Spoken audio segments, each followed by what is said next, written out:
Monsieur le Président, Excellences, Mesdames, Messieurs les chefs d'État et de gouvernement, Monsieur le Secrétaire général des Nations Unies, Mesdames, Messieurs les délégués, Mesdames, Messieurs, il me plaît tout d'abord d'adresser au professeur Tijani Mohamed Bandé mes chaleureuses félicitations pour sa brillante élection à la 74e session de notre Assemblée et lui assurer de mon soutien pour le succès de son mandat. Je tiens également à rendre un hommage mérité à Madame Maria Fernanda Espinosa Garcés pour le travail remarquable accompli durant son mandat que l'on retiendra comme une présidence réussie. Son dynamisme et son efficacité font honneur à toutes les femmes. Monsieur le Secrétaire général, Mesdames, Messieurs, nous vivons dans un monde plein de défis de toutes sortes. Inégalité, conflits armés, terrorisme, extrémisme violent, réchauffement climatique, catastrophes naturelles, intolérance, phénomènes migratoires. Un monde plus juste, plus inclusif et solidaire a toujours fait partie de mes rêves.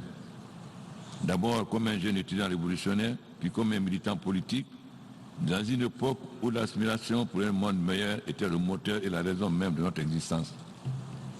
Souvent, je pense avec nostalgie à cette période où on mettait la personne humaine, son devenir et sa condition au centre de nos préoccupations. Le sens éthique et les considérations d'ordre moral étaient fondamentales dans nos règles de valeur. Tout est différent de nos jours.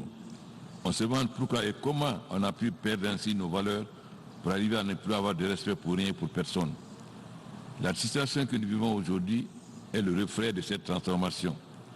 Quand on voit comment on traite nos semblables, qu'ils soient migrants, minoritaires ethniques ou religieuses, on se demande ce qui nous est arrivé.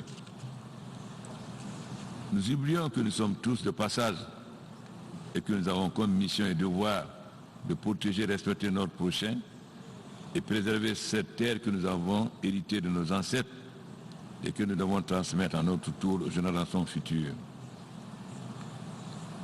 Nous devons reprendre conscience de nos valeurs. Tout ne sera pas sans doute parfait, mais si chacun de nous fait une action, un geste, avec comme objectif d'améliorer les conditions dans lesquelles nous vivons avec nos frères et sœurs, un monde meilleur est possible. Pour ma part, j'essaie de donner ma modeste contribution au courant de ma vie, mais en particulier depuis mon élection à la Massif suprême de mon pays. En effet, tout au long de ma vie, j'ai eu pour ambition de contribuer concrètement à une Guinée plus juste et solidaire, où chaque citoyen, indépendamment de ses origines et de son statut social, puisse s'épanouir dans un environnement sain. Les premières années ont été très difficiles. Les caisses de l'État étaient vides et notre pays n'avait plus de coûts ni de crédibilité au sein du Fonds monétaire, de la Banque mondiale et des organisations internationales. Il a fallu prendre le bâton de pèlerin pour négocier et convaincre. On a réussi à annuler la dette, faire les réformes qui s'imposaient. On a dit par exemple envoyer plus de 4000 officiers de l'armée à la retraite. Il a fallu faire des choix difficiles, donner du courant au pays dans un contexte de l'émergence de l'Ebola. Nous avons eu une période très difficile qui a été surmontée grâce à la responsabilité et à la collaboration de tous les Guinéens auxquels je rends hommage. C'est un grand peuple, croyez-moi, qui a toujours su se relever avec courage. Monsieur le Président, remettre la Guinée sur la carte des investisseurs n'a pas été non plus facile. Mais aujourd'hui, nous assistons enfin à une forte croissance des investissements privés en Guinée et ce dans tous les secteurs. En ce qui concerne la lutte contre la pauvreté, le gouvernement guinéen a créé l'Agence nationale du financement des collectivités locales et l'Agence nationale d'inclusion sociale qui permettent une meilleure répartition des richesses, notamment l'allocation de 15% des recettes minières aux collectivités locales ou encore des transferts directs aux populations vulnérables dans les zones reculées du pays. Ayant dédié mon mandat aux jeunes et aux femmes, leur participation au processus de décision est au centre des actions du gouvernement. La mise en place du programme du microcrédit a permis d'allier aux femmes plus de 100 milliards de francs guinéens sous forme de crédit revolving. Des centres d'autonomisation modernes des femmes ont été conçus et des milliers de femmes bénéficient de formations dans toutes les filières. Dans le domaine de l'emploi, pour le moment, 6 857 femmes ont été recrutées dans la fonction publique pour la période 2010-2018. Dans le secteur agricole, 3 314 paysannes ont été formées en techniques améliorées de production agricole. Naturellement, ces mesures bénéficient aussi aux porteurs d'handicap qui sont encouragés à participer à la vie active. Sur le plan environnemental et la lutte contre le réchauffement climatique, la Guinée s'est engagée à réduire de 13% des émissions de gaz à effet de serre. Un vaste programme de reboisement de 2 millions d'hectares sur toute l'étendue du territoire guinéen est prévu d'ici 2030. Monsieur le Président, l'égalité du genre est une des priorités de mon gouvernement. En plus du respect de la parité dans les effectifs scolaires et universitaires, ainsi que l'élimination du mariage précoce et d'autres pratiques discriminatoires, on pourra mettre l'accent sur des projets qui permettront une autosuffisance économique de la femme et le maintien scolaire des filles et leur accès aux filières techniques et scientifiques.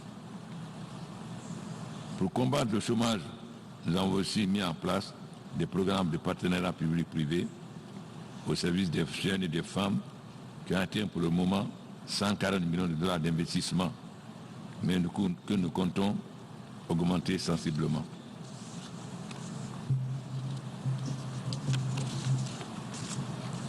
Monsieur le Président, il a été possible de lancer beaucoup de projets dans le domaine des infrastructures qui ont changé le visage de la Guinée. Et nous avons le programme avec la participation de nos partenaires publics et privés de lancer prochainement d'importants projets de construction de logements sociaux, d'infrastructures routières, ferroviaires, portuaires, avec la mise en place de zones économiques spéciales qui permettront enfin à la Guinée de devenir un pays exportateur de produits finis. Monsieur le Président, lors de la COP21 a été lancée l'initiative africaine pour les énergies renouvelables AREI, dont j'assume la présidence. Ainsi, cette initiative de transformation initiée et menée par l'Afrique pour accélérer, intensifier, exploiter l'immense potentiel africain des ressources d'énergie renouvelable et le développement durable et le respect du climat sont les mots d'ordre de cette initiative. Née avec beaucoup de scepticisme dans un contexte général où nous avons pris l'habitude de ne jamais respecter les objectifs fixés, aujourd'hui, j'ai le plaisir et l'honneur d'annoncer à cette Assemblée que le Conseil d'administration de l'AREI du 23 septembre dernier a pu prendre acte et confirmer que l'objectif de financement de 10 gigawatts qui était prévu pour 2020 a déjà été atteint puisque nous sommes déjà à 9,99 gigawatts. Et j'ai le plaisir aussi de vous informer que 92 autres projets sont en évaluation technique et en cours d'approbation. Ceci permettra de donner l'énergie propre à des millions de foyers répartis dans toutes les régions géographiques du monde. Nous pouvons dire donc que l'Afrique, avec cette initiative en matière d'énergie renouvelable, est en action pour la lutte climatique, tant pour notre continent que pour le monde. Ainsi, lorsque l'Afrique parle d'une seule voix, elle gagne. Nous venons de voir le cas de la zone de libre-échange. Monsieur le Président, les 2 tiers des Africains n'ont pas accès à l'électricité. Je lance ici un appel pour encourager et solliciter l'implication de plus de partenaires publics et privés du monde entier à investir dans le secteur des énergies renouvelables en Afrique. Ceci permettra à notre continent d'exploiter plus efficacement ses ressources et rendre la vie plus agréable et plus attractive à nos jeunes pour qu'ils puissent enfin considérer l'immigration comme un choix et non une contrainte inévitable. Quand l'Afrique gagne, c'est le monde qui gagne, car l'Afrique est l'avenir du monde. Je vous remercie.